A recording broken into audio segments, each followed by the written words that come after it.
Yeah, welcome to today's episode of Tales from the East Side Part 2. So it said at the end of the last video, to be continued. So this is Lewis Presents, the second part of Tales from the East Side here in the East London Cemetery. Further over there, I talked about the memorial to 10 German spies who were executed in the Tower of London during World War I. This chap here is Karl-Heinz Lodi. He was born in Germany in 1877. And he was with the German Imperial Navy. He was a naval reserve when war broke out in 1914, and the German intelligence corps spoke to him about becoming a spy, spying on the British Navy. He went over to France in the early part of the war, and then when Britain got involved in the war, he's relocated down into the United Kingdom to Edinburgh at Leith, and he was spying on Royal Naval movements in that area. He believed he was being watched, and some of these messages were being picked up by MI5. He made his way to Liverpool, got a ship to Ireland, and then he was picked up by the Irish police in Killarney, and they handed him over to MI5. He was then taken to a military court, and after 3 days he was sentenced to death for high treason. On the 6th of November 1914 in the Tower of London, he was shot dead by a firing squad, and he was laid to rest here in the East London Cemetery in 1915, but he didn't get any marker here until 1924. But in 1940 this cemetery was quite heavily bombed during the London Blitz, and it wasn't until 1974 that it was replaced with this present day grave that's looking quite splendid here, the caretaker who deals with the present upkeep and keeps it well maintained here. So Karl-Heinz Lodi, the first to be executed in the Tower of London, the first one in 167 years, laid to rest right here.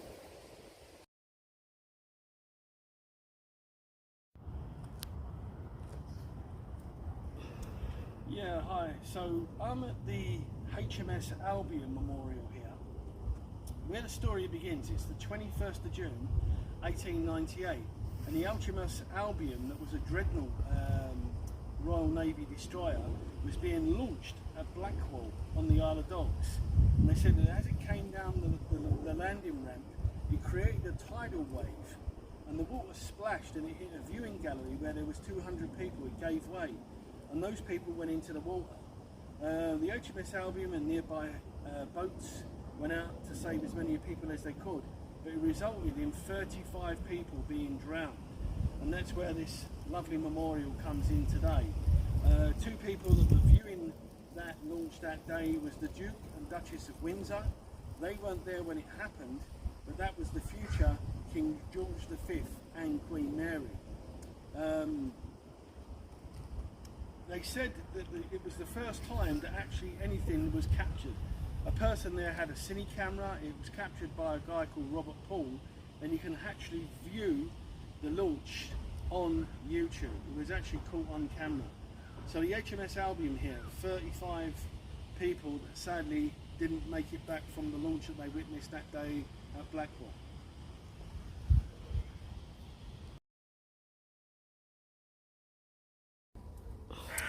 Yeah, so where I am at now, this is the grave of schoolteacher Blair Peach. He was born in 1946 in Napier, in New Zealand, and he's teaching in England in 1979 in a school in Southall. On the 23rd of April 1979, the National Front were having a meeting in the Southall Town Hall.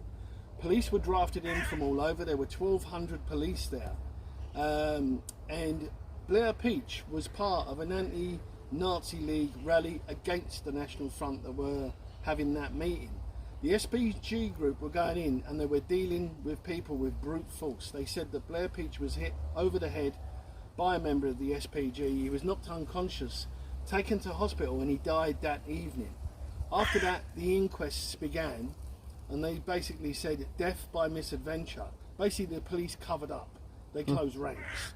And Blair Peach was buried here in the East London Cemetery in Plaistow, and they said that about 10,000 people were here to pay their respects to him. A lot of them were from the Sikh community, and in his honour they've actually named the school that he taught at in Southall the Blair Peach School. No police officer has ever been formally arrested for his cowardly crime, and but in 1988 the Chief Police Commission Officer gave £75,000 compensation to the Blair Peach family and offered an apology.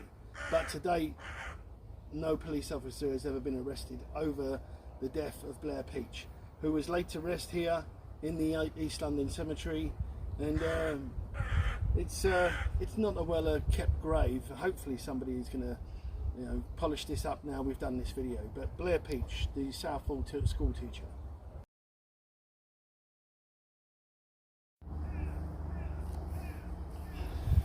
Yeah, so I'm at the grave here that we only discovered recently. It's a woman called Sara Jarvis, who's 38 years old, and her and her 9 children, the entire family, were wiped out. It was number 9 Dixie Street on Christmas Day 1897 in Bethnal Green. Fire broke out in this apartment block, and they said that the family couldn't retreat. They couldn't get out. The fire brigade was called, but they couldn't do anything. They said, so basically the mother, who was Sara Jarvis, was 38, and her 8 children aged from 16 to 8 months all perished in the fire. And this gravestone was paid for by the people of Bethnal Green. So Sara Jarvis and her family that perished in the Bethnal Green fire on Christmas Day 1897 at Dixie Street.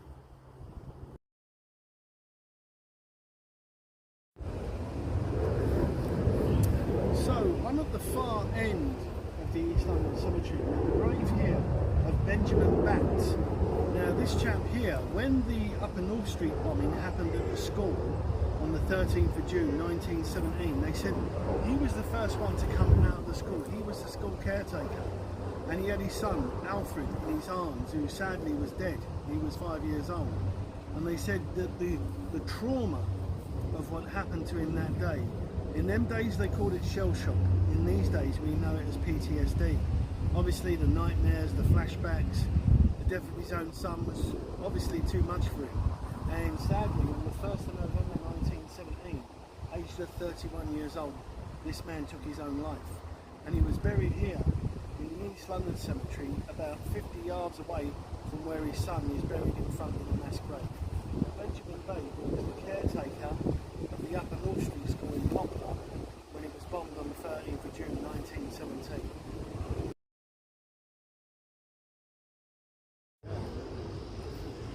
Yeah, so we're at the Rosebush here, dedicated to the actress and singer Queenie Watts, who was born on the 21st of July 1923, housed from the Isle of Dogs in Poplar in the East End of London.